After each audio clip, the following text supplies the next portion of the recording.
The fight over San Antonio city charter takes a nasty turn. A secret recording of the Firefighter union president talking strategy about taking on and taking over City Hall was released from the Go Vote No campaign. Eyewitness News reporter Marvin Hurst found out today 3 more recordings are set to be released, and he got answers from the union.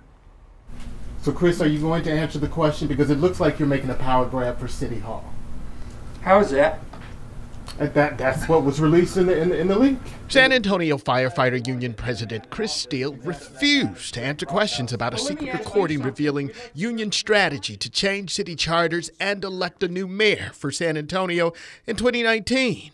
The recording was leaked by Go Vote No, a city-supported political action committee trying to stop firefighters from changing the way city government currently operates. What it really is, Marvin, at its core, this has always been a shell game.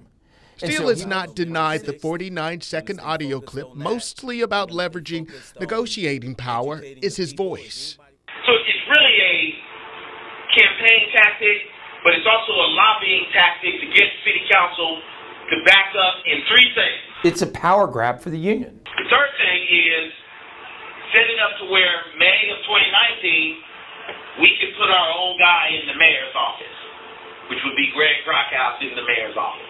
I think it's important to know that that's his words.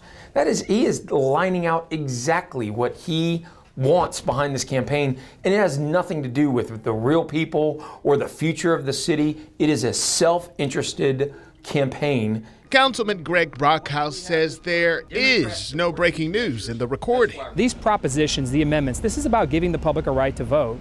And what we're seeing from Ron Nirenberg and the Go Vote No campaign are personal attacks, right? We're seeing Washington-style politics play itself out here in San Antonio. The councilman, who is a staunch supporter of firefighters, says he has his own bombshell. If I were to talk about the things that happen behind closed doors here, these amendments would pass overwhelmingly. Is Mr. Steele going to address this question or not?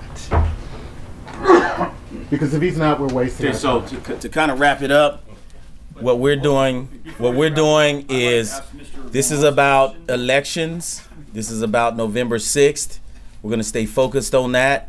We're going to stay focused on educating the people. In the meantime, you know, the firefighters will continue to take the high road. Marvin Hurst, KENS 5, Eyewitness News.